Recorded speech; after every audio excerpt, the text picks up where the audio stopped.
Hakuna kama wewe Mungu. Mungu atasaidia kila siku. Oh, lesa mupashi. Glory be to the Lord Almighty. Shakaru karene Mungu wese. Masuwa wose. Hallelujah. Ininda suwa kugarane vamwe yoyo shakanaka. Ininda suwa kugarane vamwe yoyo shakanaka he.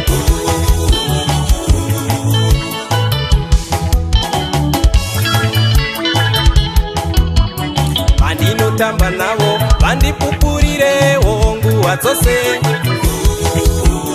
vandinoshanda navo vandipupurire mazuva ose, vabereki vangu vose vandipupurire nguva dzose, mudzimai wangu uyu andipupurire mazuva ose, chero vana vangu vandipupurire nguva dzose.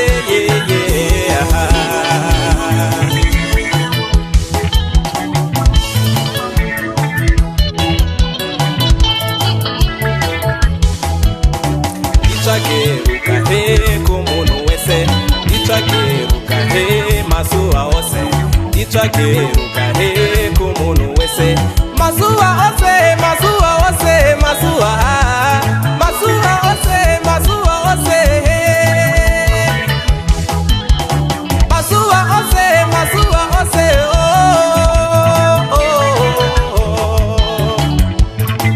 Garene munhu wese hama yangu, usadzorera chivi nechivi.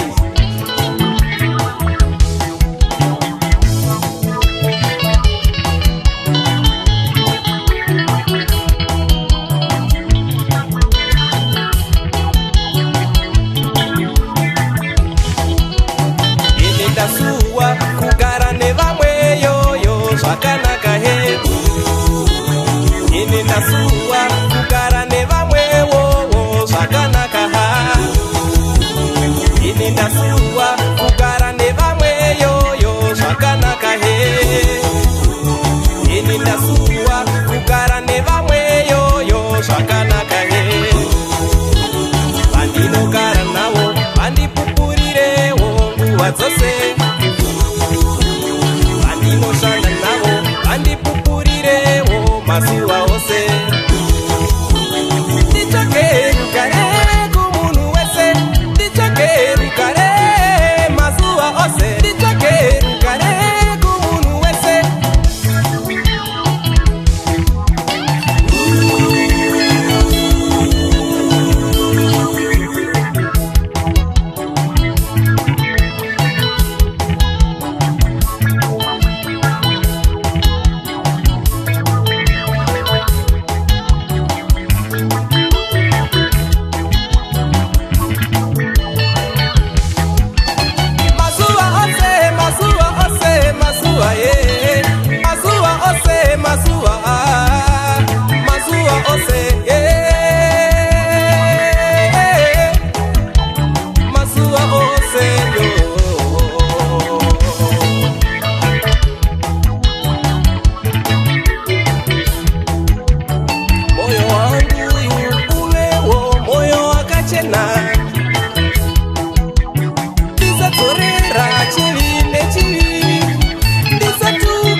Jamapeo konani ushe waroma simba ndafugama pamberi penyu.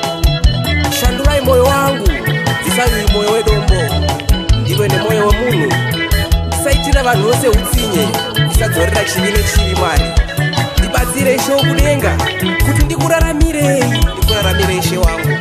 Ndibatsire vanotambura, ndicheme nevanochema, ndigofara nevanofara. Ndive munhu azere nerudo, sezvo munoreva kuti asina rudo haakuzivi Ishe. Ndatenda mwari wangu. Haleluya.